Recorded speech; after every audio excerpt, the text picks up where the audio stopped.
Hey, what's up, good people? I'm QC, and this is a special interview for Talking and Grubbing. I have here the Browns beat writer for ClevelandSportsTalk.com. He also has his own podcast called Brownie Sunday Podcast. You can check it out on iTunes. Rod Bluhm, how you doing? Hey, doing great, Clinton. How you doing, buddy? I'm doing good for a Saturday. Yeah, can't complain, huh? Okay. Now, we all know earlier this week that head coach Hugh Jackson as well as offensive coordinator Todd Haley were both fired. Okay, we all know that Hugh's days were numbered. It was just a matter of time. Were you surprised that they also let go of Todd Haley? You know, a little bit at first because the news kind of came out that Hugh was gone, you know?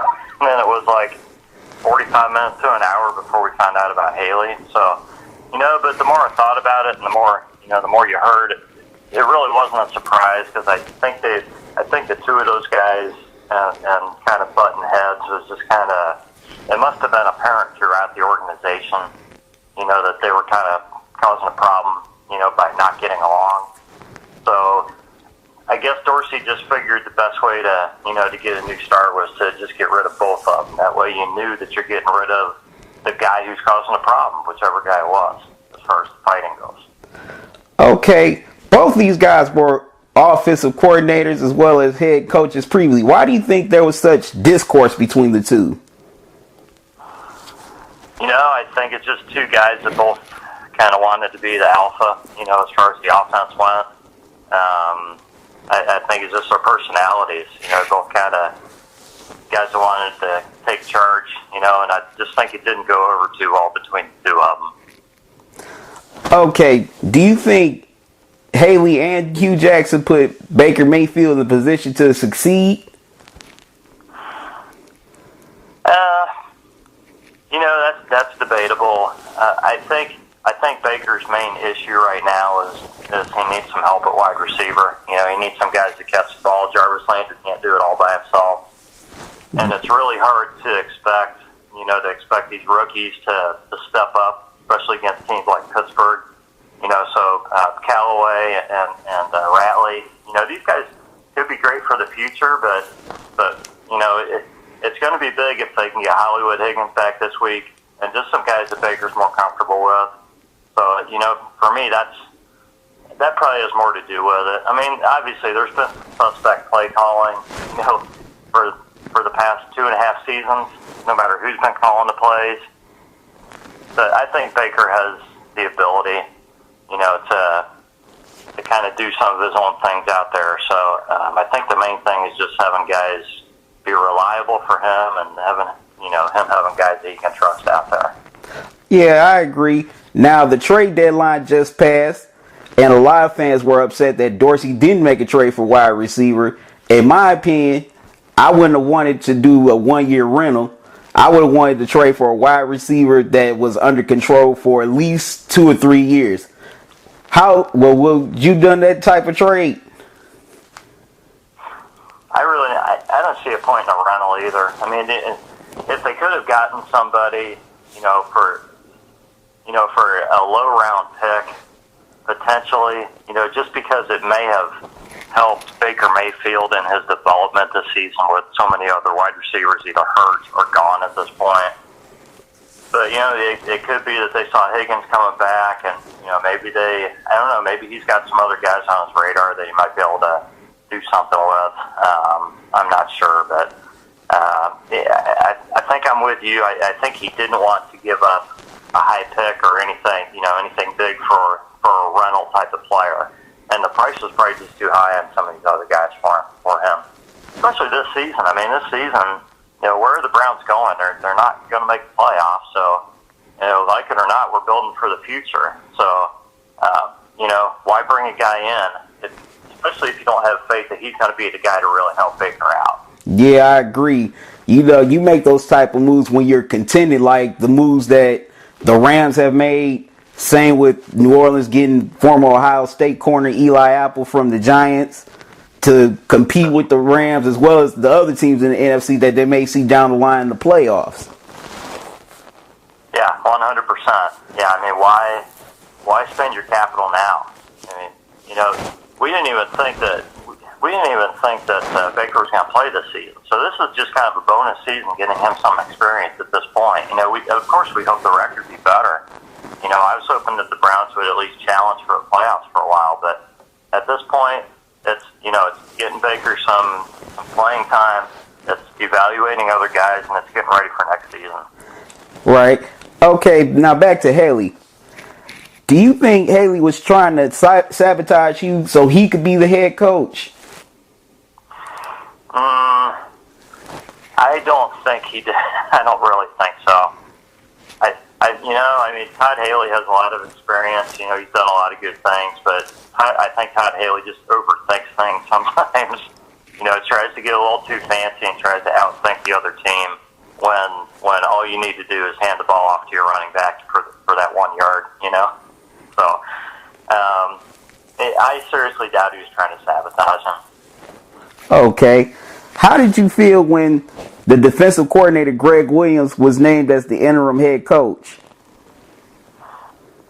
Yeah, it kind of surprised me because we heard news that Al Saunders was the interim first, and that turned out to not be true. It took me a little while to think about it, but I think Gregg Williams is probably the right guy to be the interim, just because he's a no-nonsense guy. I think he can hopefully, just kind of instill some discipline in the team that may or may not have been there right now. I felt like Hugh always tried to be these guys, their best friend, and that doesn't always play well, from a head coach. So I think Gregg Williams is probably going to be the opposite extreme. It's not that all the guys are going to hate him, but he's not going to take crap from these guys. He's going to run a tight ship, and I think that's a positive step for the rest of the season. Yeah, excuse me. Yeah, Gregg Williams has been very respected throughout the league. He was defensive coordinator on 2 Super Bowl teams in Tennessee and New Orleans, respectively. Matter of fact, this was the game that the Browns played against the Jets on Thursday Night Football, and Reggie Bush was here. He said that when Gregg Williams first walked in the door, he told him, "We're going to win a Super Bowl with you." Yeah, I mean, that's the kind of attitude he has, I like that, and it's shown up a lot more this season than it did last season. I think a lot of people were questioning some of the things he did with the defense last season, but now, he's done a lot of things better, in getting the defense to create turnovers, obviously leading the league, in turnover differential. But, it just seems like having Peppers in his, natural spot of strong safety versus free safety last season. There's been just a few changes that have really made a big difference, and it just really makes the defense look a lot better. I definitely agree. And also Denzel Ward, who looks like a candidate for Defensive Rookie of the Year. Yes, sir. Okay, now this is... No, finish. I'm sorry. Well, I was just going to say, when that pick was made, I wasn't real happy about it. I thought it was a reach, but I think a lot of people thought that, and now it looks like, kind of like we thought. John Dorsey just knows a lot more than most of the rest of us do when it comes to drafting guys. Because I really, I wasn't on the Baker bandwagon or Denzel Ward at 4 bandwagon, and they both look like just excellent picks right now. So so I'm thrilled. You're right. Denzel Ward's definitely a candidate for Defensive Rookie of the Year. I mean, he's been as good as anybody. Yeah, a lot of people were upset that the Browns took Ward instead of Nick Chubb's cousin, Bradley Chubb, at 4, who was still available. I thought Chubb would be gone, with the first 3 picks, but he was still there. Denver ultimately took him after Denzel Ward was taken at 5 by the Broncos. Yeah, they took him about 3 seconds later, as I recall. It was fast. That doggone Elway. Okay, now this is a 2-part question. What does Williams have to do to convince John Dorsey and Jimmy Haslam that he should be the permanent head coach? How many wins would it take in these last 8 games? Yeah, I mean, as well as I do, the schedule's tough.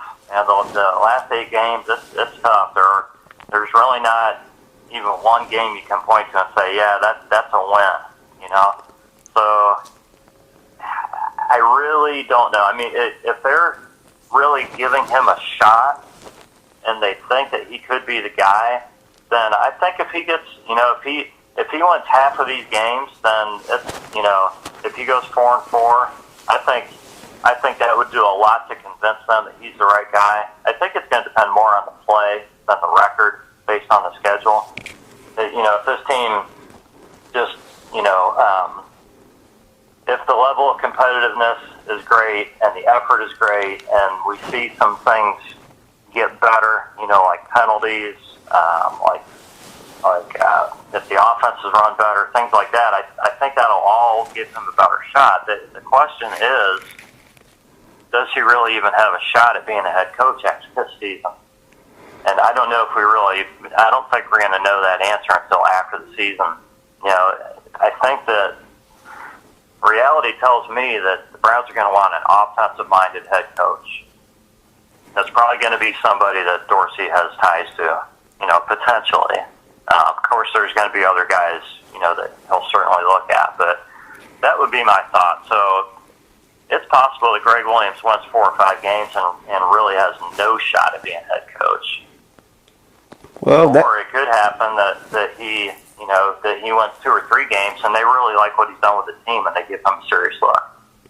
Well, that's fair. So, how can Williams rally the locker room after such a major transition in the middle of the season?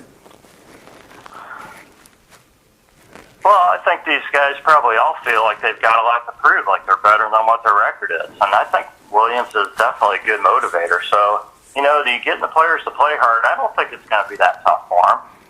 I think he can do it definitely. I think the team looks at the record at 2-5-1, and they figured and know that they're better than that. So I think they already are gonna, want to make themselves look good. And these guys also know that they're probably, auditioning for next year at this point. Some of them too, because John Dorsey's not afraid to change the roster up. We know that. Yeah, definitely trading Josh Gordon and Carlos Hyde, these last couple of months. This is another 2-part question. What case can you make for Williams being named the full-time head coach? What case can you make against him for not being named the full-time head coach? Well, I think you already touched on some of the case for him to be the full-time head coach. Is, he's been at the Super Bowl. He's well respected, and he's really done a nice job with his defense. Especially this season. So I think plus the fact that he's been around the Browns, knows these players, and they probably all, I would think, would respect him at this point. So that's the case for him. The case against him is that the schedule's so tough the rest of the season, it's going to be tough for him to get, very many wins. That's just reality. Okay. The other issue is that he's a defensive coach, and you got Baker Mayfield, a rookie quarterback, and I think there's a good shot that Dorsey wants an offensive-minded head coach in there. Okay, so you don't think his previous record as a head coach or the Bounty Gate in New Orleans is going to be held against him? I don't think so. I think they would certainly look at what he did there, but I think he's been in Cleveland for a season and a half. I think they're going to go more off of what he's done in Cleveland and, of course, what he does over the next 8 games. Okay, fair enough. Now, speaking of Dorsey, now in Kansas City, he really lucked up and ended up hiring Andy Reid. With no Andy Reid type coach that's out there on the market, what kind of coach do you think he should look for in this next hire? I think it's probably going to be a younger offensive-minded coach. There's so many guys out there that that it could be. So, if you look around the league, there's kind of a trend toward going toward some of these younger coaches. So I think that's a good possibility. There's just a lot of guys out there. You've heard a lot of the names already. I mean, people are talking about Lincoln Riley. I don't know if he's going to leave Oklahoma. I'd kind of be surprised, but things can change. Josh McDaniels, he's got too good of a gig in New England. I don't see that happening. So I think you're looking at guys like John DeFilippo, who's got, the Vikings offensive coordinator, who's got ties to Cleveland. Right. That's a possibility.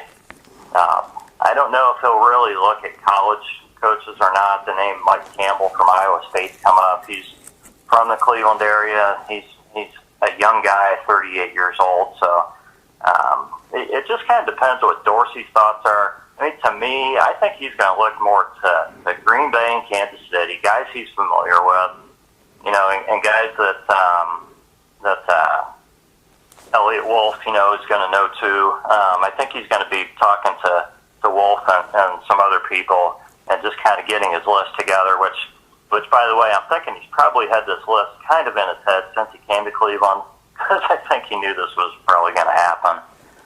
But, in Kansas City, you've got Dave Tobe, whose name's come up, the special teams coach.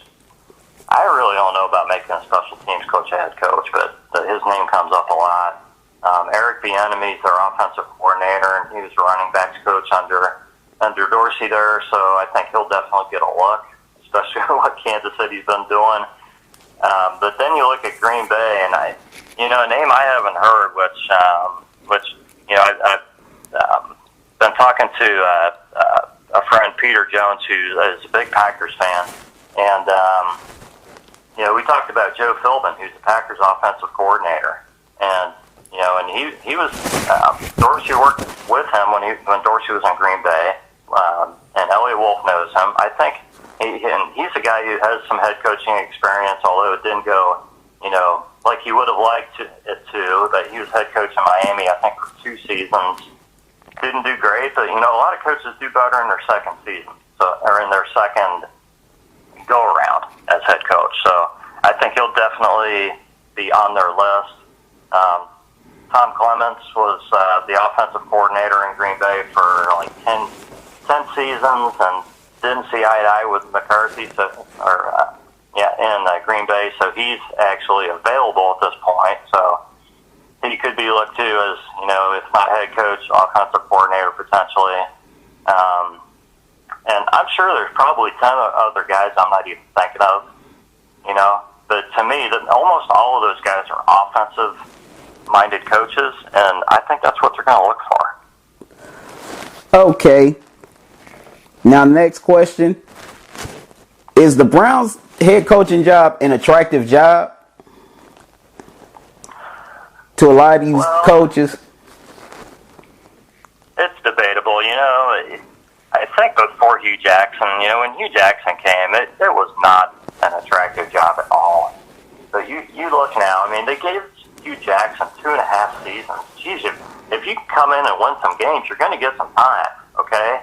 So it's not the same thing where you're going to go 7-9 and get fired at the end of your first season, okay? And the Browns have talent now. It's not the carousel at quarterback anymore. I think everybody feels like Baker Mayfield's going to be the quarterback for the next 5 or 10 years, So, with him and the strong defense, without even going into all the individual players, I think it's an attractive job now.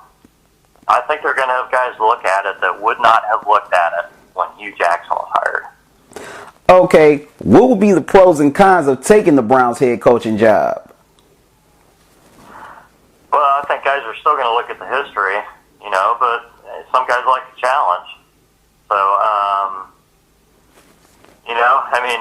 I think the pros are kind of what I said. It's John Dorsey. You got a guy who's going to get you talent and the current roster, which by the time the next head coach comes in, next season likely, they're going to have even more. The roster will be stronger at that point. So I think guys are going to like the opportunity to come in with a young, talented roster, with a young quarterback that they can mold and help. And so I think there's definitely some pros. The cons, again, it's Cleveland. It's still a little bit taboo. You know, everybody still makes the jokes. You know, I don't think Jimmy Haslam's looked at very favorably among NFL talent. And, you know, I think the history of all the firings for some guys, that's going to be seen as a con as well. Yeah, that's what I was about to ask you with my next question. Will Jimmy Haslam's history of firing coaches scare off potential head coaches? It could, but I think they're going to look more to the recent history that Hugh got 2.5 seasons and won 3 games. It's like, wow, I think I could do better than that. You know, I think a lot of guys are going to feel that way. So I think, you know, most guys who are going to be NFL head coaches, they got a pretty good ego. They think they can fix it. So I don't think they'll have a problem, you know, getting quite a few guys in for an interview. Okay. Now, we haven't talked about Freddie Kitchens, who was the running backs coach who's been promoted to offensive coordinator. What tweaks can he bring to the offense? Well, you know, I think that a lot of us haven't liked the play calling for quite a while now. I just think, you know, I think he needs to use guys a little bit better. You know, I've been talking all season.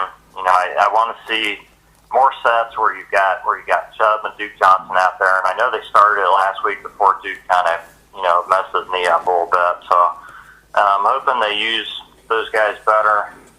You know, mix it up a little bit. But, you know, I think you just got to look at the way they're using Callaway and some of these other guys. I think you want to, you know, not that Baker can't handle it, but I think you want to simplify things a little bit. You know, throw out some of the fancy trick plays and stuff.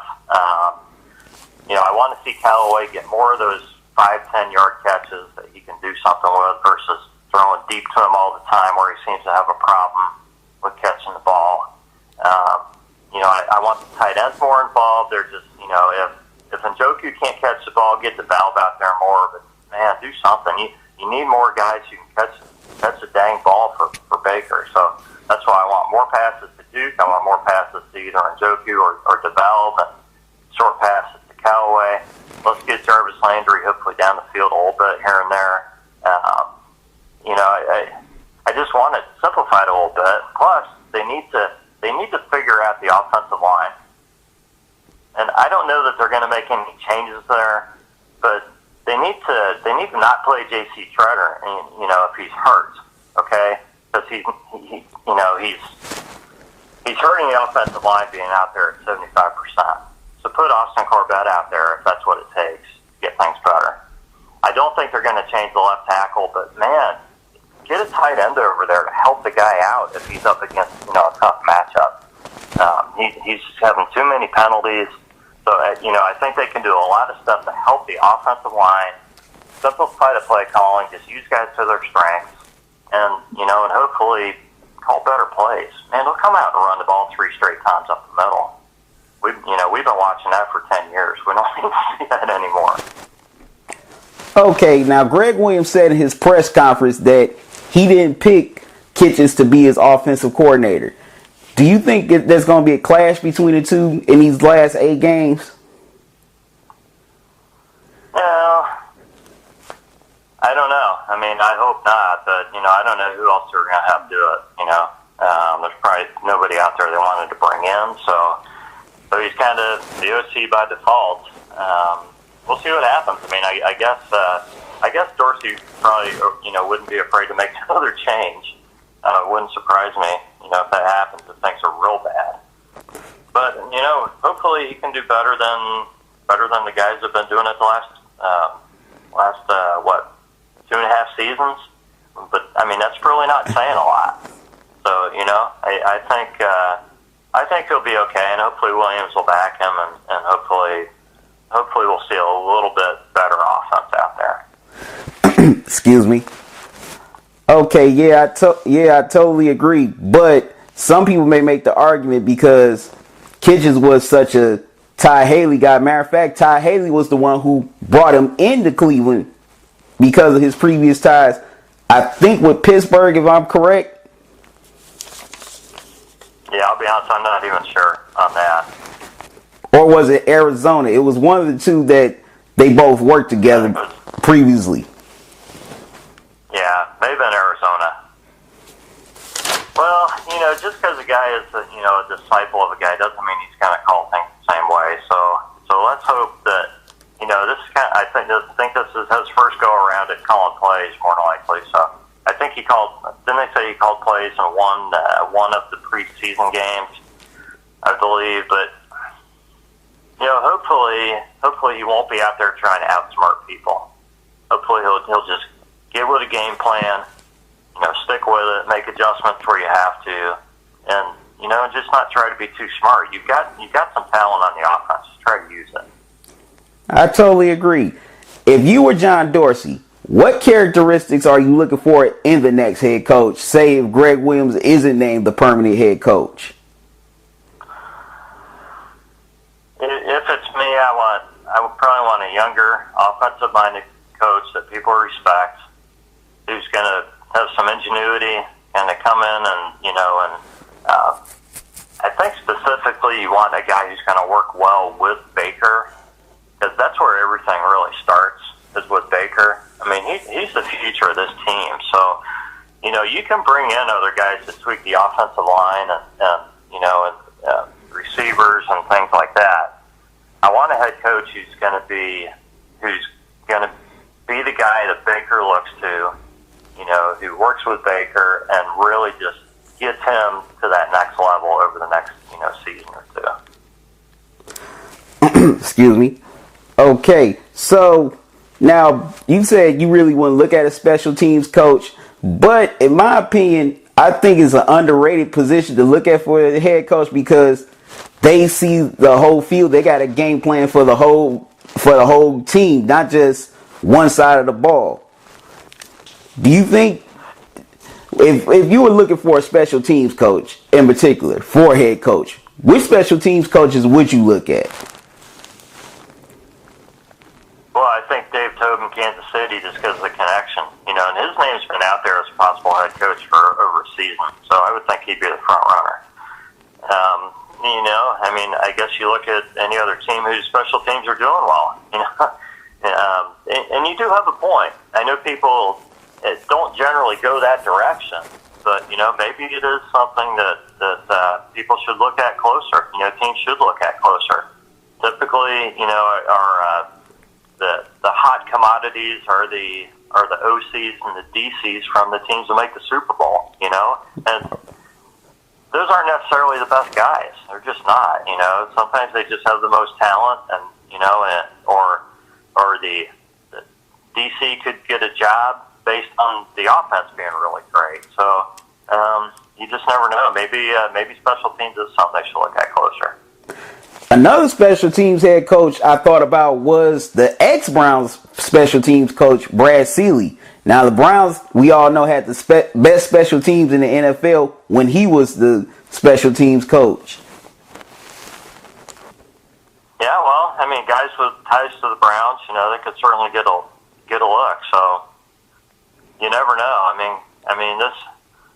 This list, we could probably make a list of 20 or 30 names, of guys who could potentially be looked at to be the head coach. So it's going to be interesting to see who John Dorsey really has in mind, kind of what direction he's leaning. Okay, I meant to ask you this question earlier regarding Hugh Jackson. Would you have waited till the end of the season, or you would have done the move in mid-season like Jimmy Haslam did? I would not have waited till the end of the season. I probably would have done it before the season started. I agree. And it's hard to say, but I was a Hugh guy when he came in. He looked like the right hire at the time. But now it kind of seems like the Browns probably didn't do their due diligence and looking, at what he did in Oakland and everything. So, I was behind him. I wanted him to be the guy. I wanted stability, and the head coach just for a change. The whole idea of just hire somebody and just let them stay here and be the coach. It sounds great, but sometimes you just have the wrong guy. So when you have the wrong guy, the sooner you get him out, the better. So it's better for the players. It's better for Baker. It's better for everybody that he's gone at this point, and they can work on regrouping now. As they build toward next season. In my opinion, when Dorsey was hired late last year, Jimmy Haslam should have gave him that authority to either keep Hugh or let him look for his own coach. Yeah, I agree with you because I think that's a mistake by Haslam. I don't know why you bring in a great football guy like Dorsey and don't just let him run everything. So that was a mistake by Jimmy Haslam, definitely. Okay, now too bad we're talking about another draft here, but if you're Dorsey, wherever the Browns end up picking, it's going to be in the first 10 rounds. What would you make with who would you pick at what position, would you pick at with that first round pick? Well, it's kind of an old story. I think depends how high the pick is. And the quality of the players, but I think they're definitely going to look at receiver. I think that's a possibility, but I think it's going to depend how on the offensive line. If they feel like they need to draft a left tackle and there's one available, I can see that being the first pick. But I do like their left tackle. I think he wasn't going to be. He's a guy who really shouldn't even have been playing, and now he's playing. He's young. He needs to probably add a little bit of weight and muscle. He could be the guy, so you don't know. But the other direction they could go is, man, just keep stacking that defense. Give me another defensive tackle. Give me a stud defensive tackle to work in there with Myles Garrett and Larry Ogunjobi. Probably Jannard Avery by that point at defensive end. And, man, just let him wreak some havoc. Yeah, I agree. That's why a lot of people were upset that the Browns didn't take Nick Chubb, because they wanted to see him and Myles Garrett play together to stuff the run, get to the quarterback. Yeah, I agree with you, but, you just have to look at what Denzel Ward's done and say, man, he made the right choice. And, they can build the line, but with Denzel Ward and Demarius Randall in there, man, Pepper's playing strong safety now. The defensive backfield's just been so much different. We know in the NFL now you're not going to shut teams totally down. It just doesn't happen because of the rules and everything. But man, these guys have played really well. That's very true. With Dorsey, he finds, I'm going to use a Tupac term here, he's found players that the roses grew from concrete. Like in Kansas City, he found Tyreek Hill, Kareem Hunt, Marcus Peters. This year, he did it with Denzel Ward as well as Baker Mayfield, Nick Chubb. So I definitely think Dorsey's going to find some diamonds, some roses that grew from concrete in this next NFL draft. Yeah, I agree. You go down further, just Antonio Callaway, I think he's going to turn out to be a heck of a player. It's just, it's a little bit slow going for him this season since he didn't even play football last year. And I think he was a sixth rounder, Jannard Avery in the fifth. That's going to end up looking like a steal. So all these fifth rounders he's accumulating, you got to feel like he's going to find some of those guys. And he's the right guy to be in there at GM. And I think he's done a heck of a job already, and I think the roster is just going to keep improving. Right. A lot of people criticize Dorsey for taking the Browns job because a lot of people felt that there were more attractive jobs available. Like, I remember I was on Twitter last year with a Packers beat writer who felt that way. And I told him the reason why Dorsey took the job because he had a lot to play with. Draft picks, $100 million in cap room. So he could basically tear down the team and just build the way he sees fit. That's right. And a guy like Dorsey is not going to look at, this is the Browns. They're going to look at just what you said. What do I have to work with? And they want to create their own thing, man. They don't want to come into a team that's, strapped for cap space and has traded away their first rounder for the next 2 seasons. man, they want to build it their way. You know, guys like him, they're like an artist, man. They want to just come in and create, and that's what he's doing. And, you know, so I think you're right. I think the Browns job was very attractive when he took it. If you're that kind of guy who's not afraid of what he can do on his own. Yeah, that's very true, because when he took over Kansas City, they had one of the worst records in the league, but then he started drafting the Tariq Hills, the Kareem Hunts of the world, then trade for Alex Smith, and got Andy Reid, who I think, in my opinion, is a Hall of Fame coach. Now, too bad it hasn't panned out for them in the playoffs, but they won a few AFC West division titles. Yeah, I mean, guys are going to point to the big game and stuff, but man, Andy Reid's a great coach. You know, he reminds me of like Marty Schottenheimer in Cleveland. You know, one's offensive, one's defensive, but you know, guys are just great at coming in and getting the team to a winning record, making the playoffs almost every year, and that should be appreciated. It should. Yeah, that's very true. And also back to Dorsey, a lot of people don't know. He was the one in Green Bay that scouted the players that we know now on that team, like Aaron Rodgers, Clay Matthews III, A.J. Hawk, Donald Driver, Greg Jennings. Those guys ultimately led Green Bay to a Super Bowl title. Yeah, so we should be pretty comfortable with him in Cleveland. I mean, he can definitely evaluate talent. So, I mean, Dorsey. If you just took the Browns and had just John Dorsey and Baker Mayfield right now, you know, and room to build on, I think you feel pretty good about your future. Well, the Browns have a lot more than that already. So yeah, I think they're in a good spot. They got to get the right coach in, whether it's Gregg Williams or somebody else, but there's no reason not to be optimistic about the future of this team. I totally agree. Now, as far as, Clay Matthews Sr., everybody's been campaigning from you to his own daughter that he should be in the Hall of Fame. Why the hell isn't he in the Hall of Fame? Well, Clay Matthews Jr., let's say, he's the one who played for the Browns. And, you know, I think what it comes down to is the fact that the Browns didn't make the Super Bowl during, you know, all those attempts. They lost the 3 championship games to the Broncos, didn't get to the big game. I think people hold that against them, which is kind of ridiculous because you're looking at a team game where you got 53 guys on the team. You're going to hold it against one guy that the whole team couldn't get to the Super Bowl. It's crazy, you know. And you know, Jennifer and I have worked with a lot of other people, and we put out, you know, all kinds of stuff. If you sit down and look at the guy's career, he's a Hall of Famer. It's no doubt.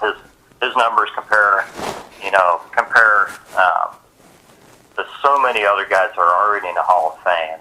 It's just, you know, I think it's just a matter of time, but it's kind of silly that he's not there already. Yeah, that's very true.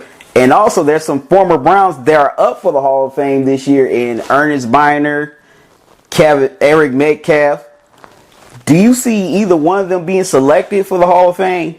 And if you had a dog in this fight, who would you pick to be in the Hall of Fame, as far as former Browns go? Well, I think Marty Schottenheimer has a case, but again, he didn't get to the Super Bowl, and, you know, they're going to hold that against him. You know, but he was one heck of a coach. I just don't, I think not getting, it's almost like you have to win a Super Bowl to make it in as a coach. So I don't think Marty's going to make it. I just don't. Clay Matthews, definitely. I think he's going to make it. It's a matter of how long it takes, you know, the committee to come around, and, you know, are they going to make him keep waiting, or are they just going to put him in like he should be in? You know, the other 2 guys, Eric Metcalf and Ernest Biner, you know, I love both of those guys, man. They're excellent guys, excellent players. Running back is so tough to get into the Hall.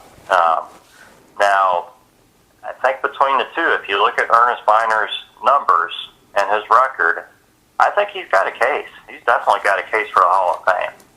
He's got 2 Super Bowl wins, you know, plus what he did in Cleveland and getting the team to AFC Championship games. His numbers, how long he played, the numbers he amassed are really good. I think he's got a legitimate case, but I'll be honest with you, I would have to sit down and compare his numbers to other running backs who aren't in the Hall. Eric Metcalf was an excellent player, excellent return guy. I think if he would be considered for the Hall, it would be based on his ability to return. He's one of the top return guys ever in the NFL. Question is, his offensive numbers, they're not Hall of Fame numbers. They're just not. So if he goes in, it'd be as a return guy. So you'd have to kind of compare him to other return guys that are in the Hall, which there's not a lot of, I don't believe. So it would be interesting. But I would have to look at Eric Metcalf and compare him to other returners because I don't think he would get consideration as a running back. Wow, really? Yeah, that's nothing against him. He was a great player, but it takes. You look at the running backs that make the Hall, and they've either won multiple Super Bowls or they've got 10,000 plus career rushing yards, or and over 100 touchdowns. And I don't believe that Eric's close, to either of those numbers. Well, there's Go ahead. No, you finish. I'm sorry. I was just going to say, now if you look at his return numbers and compare them to the greatest return guys of all time, and I'm not even sure there. I think Billy Johnson's in the Hall of Fame, would be my guess. Billy White Shoes Johnson. Devin Hester's going to get there. So I think the question is, where does Eric Metcalf? How does he compare to those two guys? And if his return numbers and touchdowns are right there, which I think he's a little bit short of what Devin Hester did. But if his numbers compare to Billy Johnson and Billy's in the Hall, then yeah, I think he's got a case, definitely. Okay, now Clay Matthews' brother Bruce Matthews is in the Hall of Fame. Do you think Clay's been overlooked by the voters or the committee as a whole for the Hall of Fame? He has absolutely been overlooked. We had Jennifer on our podcast a couple weeks ago, and she talked about her Uncle Bruce. And when he went into the Hall of Fame, half of his speech was talking about Clay, how he looked up to Clay, how the Oilers, when they played the Browns, their game plan was, where's Clay going to be? I think that the voters have overlooked him, definitely. I think they look at a 19-year career and assume that he just hung on, which isn't the case at all. He was an effective edge rusher at the age of 40 down in Atlanta. He had 6.5 sacks at the age of 40. He had a sack on the last play of his career. The guy could play, and he could play. He could do anything. He could drop into coverage. The thing is, he's going to be compared to two types of guys. He's going to be compared to the middle linebackers. Brian Urlacher, Singletary, Ray Lewis, and that's not where he played most of the time. He played inside sometimes, but he played outside too.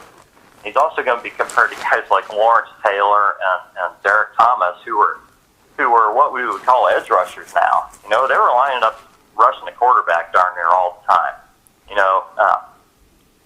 Clay didn't do that for most of his career. He didn't do that, and he still has 80-plus sacks in his career. If he would have lined up as an edge rusher for 19 seasons, he would have well over 100 sacks, and he would be a no doubt Hall of Famer. So he's being overlooked because he was so versatile and could do so many different things. If he would have done any one thing, I think for his whole career, I think he would get more consideration, which I think is really silly because the guy was such an athlete. He played inside and outside in a 4-3 and a 3-4. Who can do that? Nobody else does that. Junior Seau played inside and outside, but most of these other guys, man, they played one position their whole career. That's very, excuse me. Yeah, that's very true. You made some great points on the Hall of Fame, but one thing I disagree with you on is, as far as the Super Bowls, there are a lot of guys that are in the Hall of Fame currently that didn't win a Super Bowl, like Dan Marino. Brian Urlacher just got in recently. Brian Dawkins of the Philadelphia Eagles, he didn't win a Super Bowl. There's some guys from the Buffalo Bills teams of the 90s that's in the Hall of Fame that didn't win a Super Bowl. So why would the case be different for them compared to, say, a Clay Matthews or even an Ernest Byron won two Super Bowls, or Eric Metcalf, or even a Marty Schottenheimer? Yeah, some of the guys you're naming, they were also, I think the other thing that they look at is Pro Bowls. Okay, and some of those guys were Pro Bowlers every year, but we know that Pro Bowl can be political. Not saying that Urlacher didn't, some of these guys didn't deserve their 8 or 10 Pro Bowls that they made, whatever the number is. But some guys get there and they're there. You have to look at who these guys were playing with, who made the Pro Bowl over them. Clay made 4 Pro Bowls. You know how many Pro Bowls Ozzie Newsome made? He made 3. That surprises almost everybody. So, I think it's just a combination of things. But, again, he belongs there. If you just look at his numbers, look at the achievements, look at his versatility, he did everything. He sacked the quarterback, he forced fumbles, he had, good number of interceptions. I just think it's really a no-brainer when you sit down and look at his career as a whole. Yep, that's very true. Okay, well, ladies and gentlemen, this is Rod Bluhm, the Browns beat writer for Cleveland Sports Talk. Also, check out his Brownie Sunday Podcast. Did I say that right? Yeah, it's the Brownie Sunday Podcast. Brownie Sunday Podcast on iTunes. He gives a great analysis as well, some great interviews. Rod, I appreciate you giving me this interview. Thanks, Glenn. It's been a lot of fun.